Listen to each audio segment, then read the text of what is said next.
What we want to talk about tonight is basically triggers, right? And the question is, what are driving triggers? Now, one of the things we've discussed this evening is the fact that a driving trigger can be a negative experience as well, okay?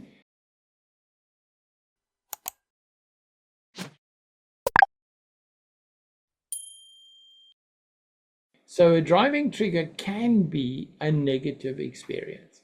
It can be something that happened to you in the past and it creates some anxiety or angst that you need to take care of. And that needs to be dealt with. Now, the way to deal with that, let's say, for instance, you go into a roundabout and then when you're in the roundabout, you get flustered. You need to say to yourself, okay, now this has happened. You must recognize the fact that it happens. And when you get flustered, you need to just calm down. And I would suggest ask your driving instructor that you pull over somewhere so you can analyze and understand what is triggering that angst or fear or hesitancy when you do something. And then discuss with yourself or try and find out what it is, what are the contras. So if you go into a roundabout and you've come here from Ghana and you're driving in a roundabout and cars coming in on the left-hand side, approaching your roundabout,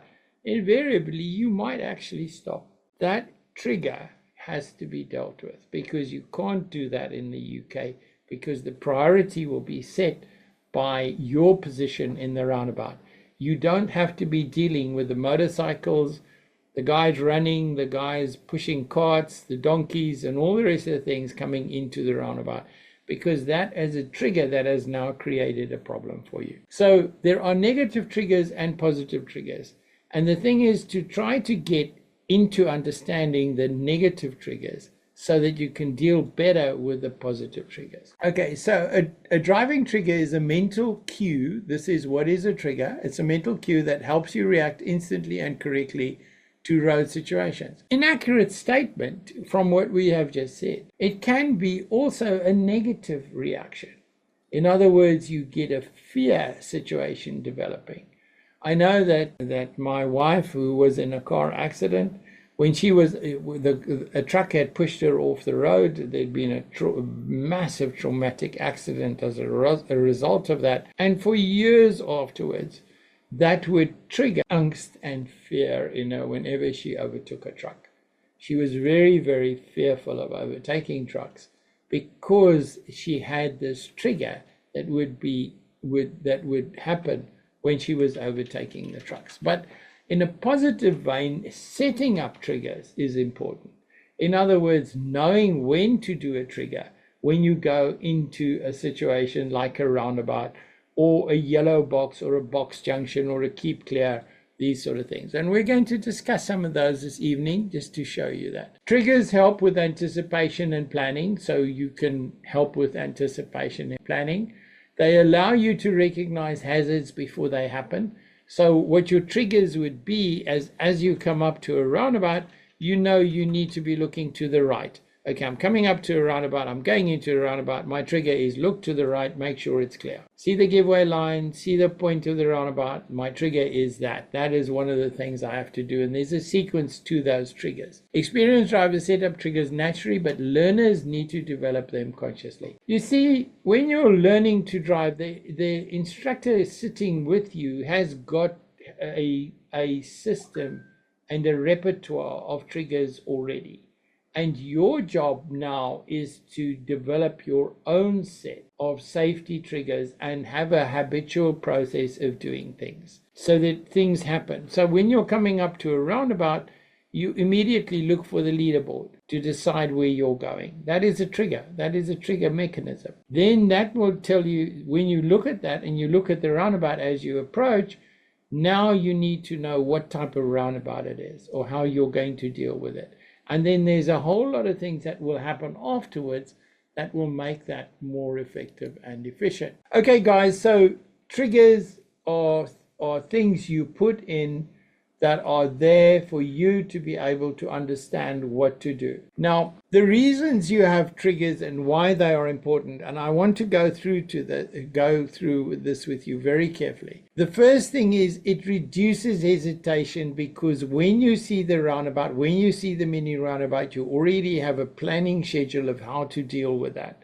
Where you're going to go, how you're going to signal, who's got priority over you, who are your shields. Those sort of things need to be part of the things that you get from your identification, which then sets up the triggers that are going to make it easier for you to deal with that problem. Okay, that needs to be done. The second thing is it enhances your anticipation, and it helps you spot the dangers because you know where they are going to be coming from. And you have a trigger mechanism in place to know where they are going to be coming from. I'll give you a typical example. If you stop at a traffic light and you're turning right, and in front of you, one of the traffic lights has 4 signals. What are you look for? 4 round places where there are traffic lights, and there's a full green on, and the lower one is still black. It hasn't lit up. What trigger mechanism is going to come alive with that bottom face on the traffic light? You're sitting at a traffic light, you've got your right signal on, you've gone into the traffic light to turn right, and you're facing a full green. But there's a 4th face to the traffic light. What is the 4th face? What is the trigger that should be in your mind? What that 4th face on the traffic light might actually be for? Who can tell me what that is? Green arrow, very close. Very, Mr. Gerson, very, very, very close. Green arrow is very close. Yes, you're right. It is a green arrow. It's called a filter arrow. It's called a filter. So it will be a filter, won't it? The 4th light will be a filter, and you know you're facing a filter. And it's really important that you realize you're facing a filter arrow. So you are sitting at a traffic light where there is potentially a 4th face, which is going to be a filter arrow, and that's a trigger. That is a typical trigger. Okay, now the more you have proper triggers, the more you identify these things so that you can put triggers in your driving mechanism, the better it is. Because if you're sitting at that traffic light and you've got lots of oncoming traffic and there is a 4th face, you know, I could just sit here and wait for the 4th face to light up, and then I can go. So that's a really good one. Okay, and it obviously now this is typical of it leads to safer driving. Okay, guys. Now, what you need to do is set up effective triggers for yourself. Get identifications going. What does the zigzags at the crossings mean? Understand what they mean. What is a central reserve with hashed markings and broken lines on either side mean? How do I position myself when I'm coming up to make a right turn? What is what we call a holding point on a right turn? So all these things are things that help you set up triggers, because you need to see, and then that identification of a junction or of a sign should set up a series of actions that you are going to be taking, should trigger the way you're going to deal with it. But as I said to you earlier, also be careful of the negative and the anxious triggers, because those are also dangerous. Okay, so your identifying of road features, linking to a mental response, linking to a positive mental response. Make sure that if you're linking to negative mental response, you don't get caught up in those and they become dangerous. Practice consistency. Keep reinforcing your triggers. Make them habitual. Make sure they work well and revise them, and then adjust them for context. Make sure you're looking at all the situations that are involved. Where a trigger is applicable, approaching pedestrian crossings is one where you can definitely say triggers are necessary. The question is, what's the trigger? What is the trigger on a yellow box? The trigger on a yellow box should immediately say to you, and also on a give or keep clear area, the trigger should immediately be, when you see the yellow box, okay, I will not cross this yellow box unless there's sufficient space for me on the other side. That is the trigger. That is what the trigger should be. The trigger that is set up should be saying that to you. I will not cross this yellow box unless there is sufficient space for me on the other side. So when you see the yellow box, It triggers in your mind, okay, I stay on my side of the yellow box until on the other side there is sufficient space for me. You can't drive into the yellow box and make the decision. It's too late. You need to make the decision before you cross the yellow box. So the yellow box triggers a thought on your mind, is there sufficient space for me on the other side? That is a very typical trigger. The trigger on the zebra crossing or on the pedestrian crossing is, are they pushing the buttons? Are they walking towards the crossing? You'll see them on the crossing. That's not a trigger. The trigger is, are there pedestrians walking towards the crossing? Those should be your triggers in that situation. Approaching a roundabout, find the leaderboard, try to determine what type of roundabout it is, plan your process through the roundabout. When you get to the roundabout, as a client of ours said earlier, one of the people here spoke to us when he said you give way to the right. Those are all triggers. Driving past cars, parked cars. There should be, every time you come to parked cars which are parked next to the road and there's not enough, you must be creating space for yourself to overtake them. Trigger, scan for opening doors or pedestrians stepping out or kids running out between the cars, all sorts of things like that. Merging onto a dual carriageway immediately as you come out onto or towards the dual carriageway. There are two types of merge onto a dual carriageway. Does anybody, if you're merging onto a dual carriageway, there are two types of merging onto a dual carriageway.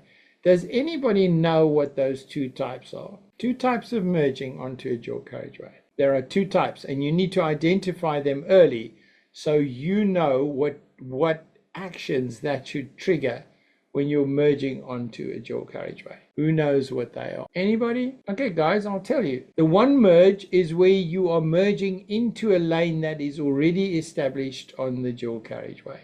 In that case, the trigger should be, I need to be looking at the cars coming down the dual carriageway in the lane I have to merge into. And you will use your signal to tell people you need to do that. And hopefully you'll be asking them to give you space to do that. So that's the one type of merge.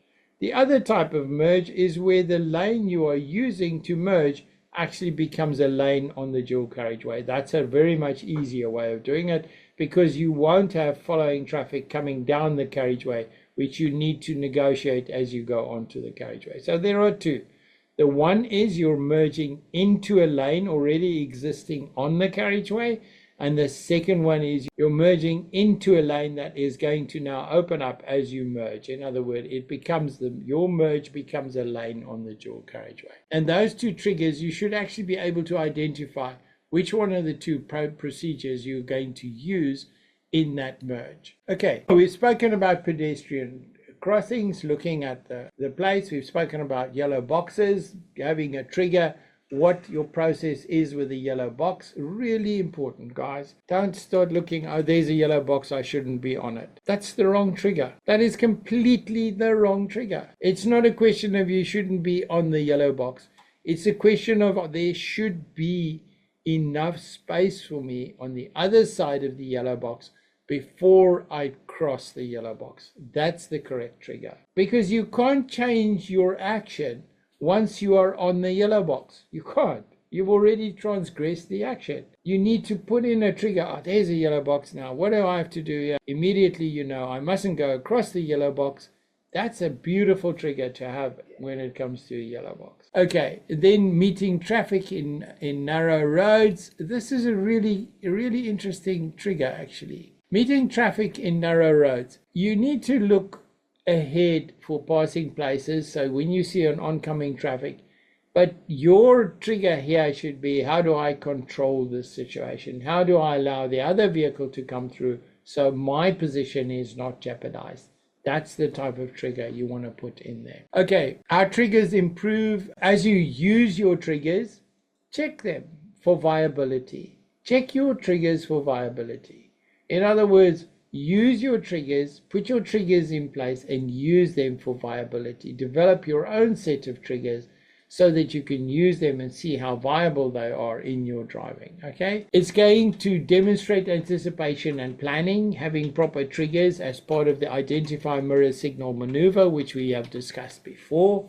Reduce minor and major faults, obviously, because you're planning and because you've got triggers in place so you can anticipate any hazards or things that might change circumstantially. Show the examiner you're a confident and proactive driver. That is really important because you are now got triggers in place so that when you observe something, you have a reaction process which makes it safe for everybody.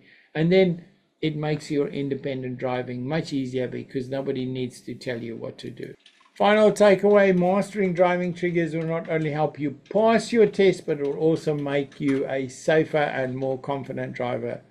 Thank you for watching. If you're enjoying this video and want to see more, head over to www.bds.ac, our interactive video e-learning platform. With BDS Academy, you can learn to drive online from the comfort of your home at your own pace, saving you both time and money. So, what are you waiting for? Visit www.bds.ac today. We'll see you there.